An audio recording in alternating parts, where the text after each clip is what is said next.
My name is Nick Brand. I'm the Director of Corporate Programs at the Chicago Council on Global Affairs, and thank you all for joining us this evening. I'd like to take this opportunity to welcome George Friedman to the Chicago Council. I believe it's his first time here, so thank you so much for being with us. No place is really pacific for very long. I mean, neither the United States, we have constant wars, okay? Europe will, I suspect, not return to the 31 years, but it will return to humanity. They will have their wars, they will have their peace, they will live their lives. It will not be 100 million dead, but the idea of the European exceptionalism, I think, is the one suffering the first death. There will be conflict. There was conflict in Yugoslavia, and there's certainly conflict now in Ukraine. As to the relationship to the United States, we no longer have a relationship with Europe. We have a relationship with Romania, we have a relationship with France. There is no Europe to have a relationship with. Yes, the gentleman in the fourth row over here. Excuse me. By the way, I'm a subscriber. Thank you. Is Islamic extremism really the major threat to the United States, and will it die on its own, or will it keep growing? It is a problem to the United States. It is not an existential threat. It has to be dealt with, but it has to be dealt with proportionately. We have other foreign policy interests. So, the primordial interest of the United States, over which for a century we have fought wars, the First, Second Cold War, has been the relationship between Germany and Russia, because united they are the only force that could threaten us, and to make sure that that doesn't happen. If you're a Ukrainian, is essentially reach out to the only country that will help you, which is the United States. Last week, 10 days ago, General Hodges, Commander U.S. Army Europe, visited Ukraine. He announced that U.S. trainers would now officially be coming, not just unofficially coming. He actually pinned medals on Ukrainian fighters, which by protocol of the military is not the way. Foreigners don't get to pin on, medals, but he did, showing that this was his army. He then left and in the Baltics announced that the United States would be pre-positioning armor, artillery, and other equipment in the Baltics, Poland, Romania, and Bulgaria, which is a very interesting point. So the United States, and now yesterday the United States announced that it would be sending weapons. Tonight, of course, they denied it, but they are. The weapons will go.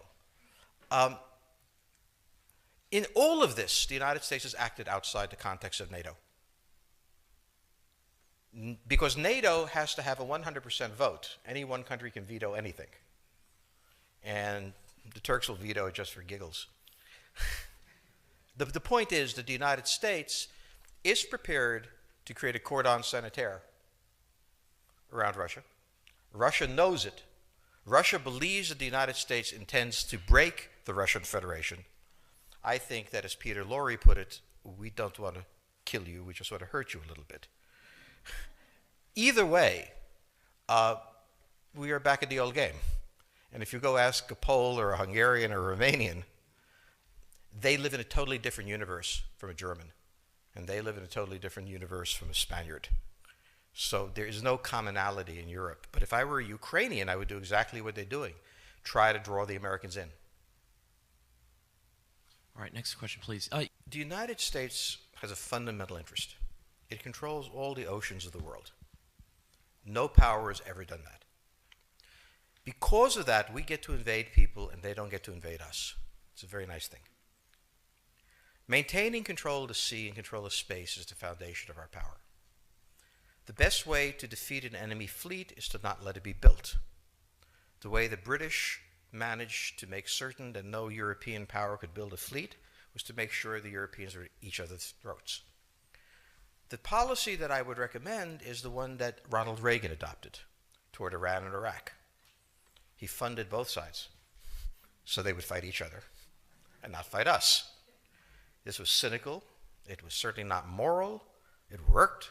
And this is the point. The United States cannot occupy Eurasia.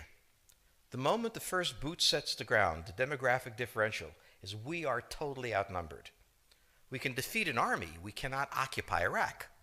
The idea that 130,000 men would occupy a country of 25 million, well, the ratio in New York of cops to citizens was greater than we had deployed in Iraq.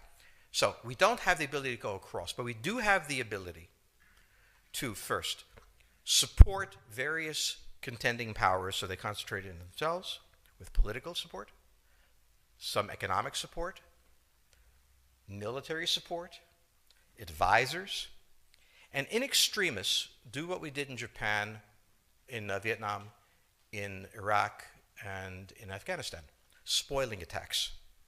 The spoiling attack is not intended to defeat the enemy. It's intended to throw him off balance.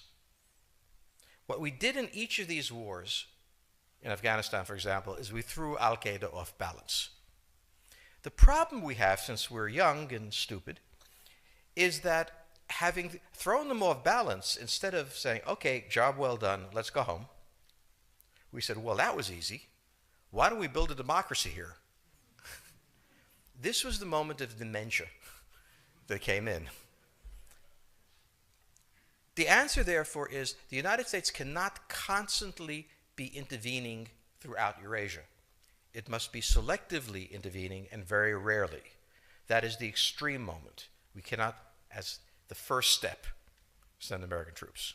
And when we send American troops, we have to clearly understand what the mission is, limit it to that, and not develop all sorts of psychotic fantasies.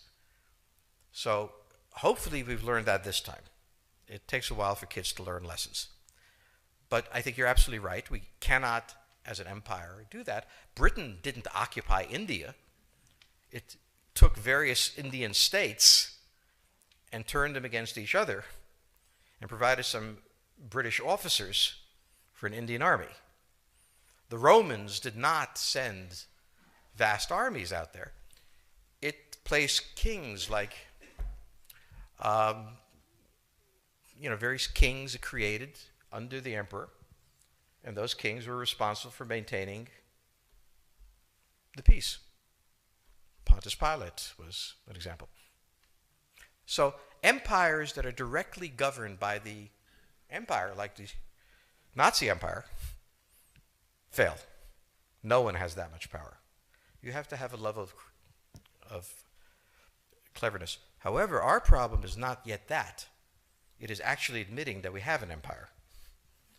So we haven't even gotten to that point where we don't think we can kind of go home and it'll be over and done. And so we're not even ready for chapter 3 of the book. Next question, please. Yes, the gentleman right here in the fourth row.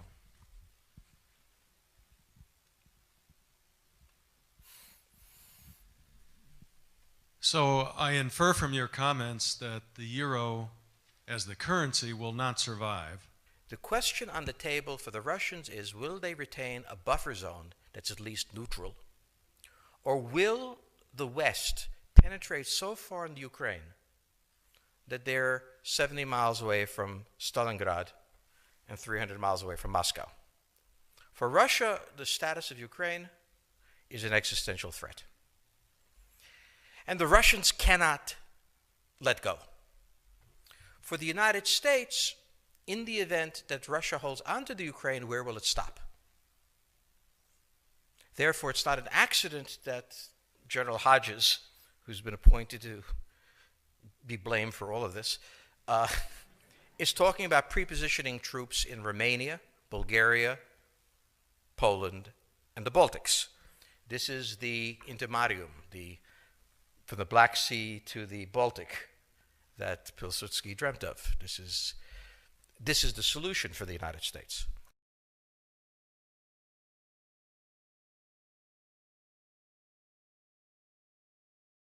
The issue to which we don't have the answer is, what will Germany do?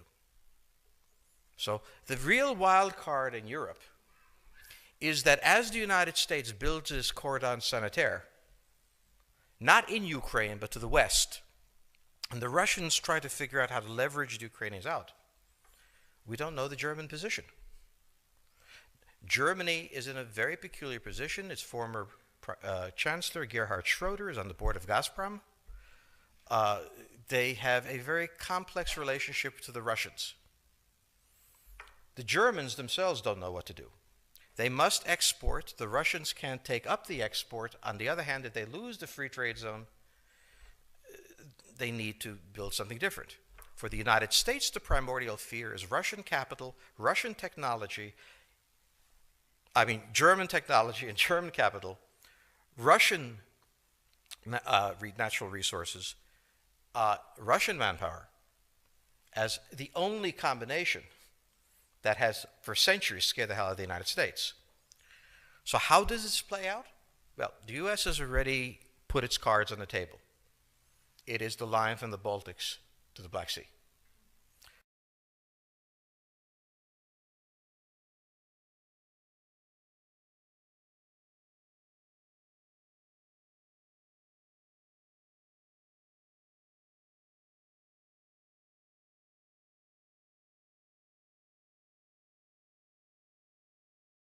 For the Russians, their cards have always been on the table.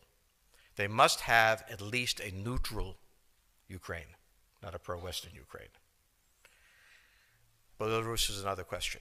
Now, whoever can tell me what the Germans are going to do is going to tell me about the next 20 years of history.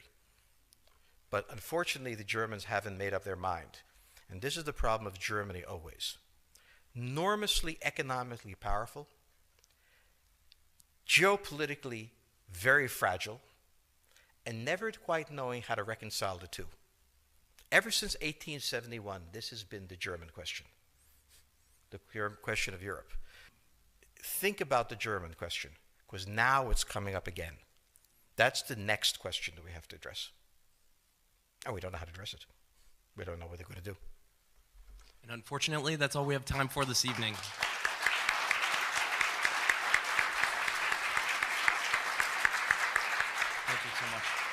Thank you so much, George Friedman. He'll be signing copies of his book in the rear of the room. Thank you as well to the Chicago Club for co-sponsoring this evening. Good night.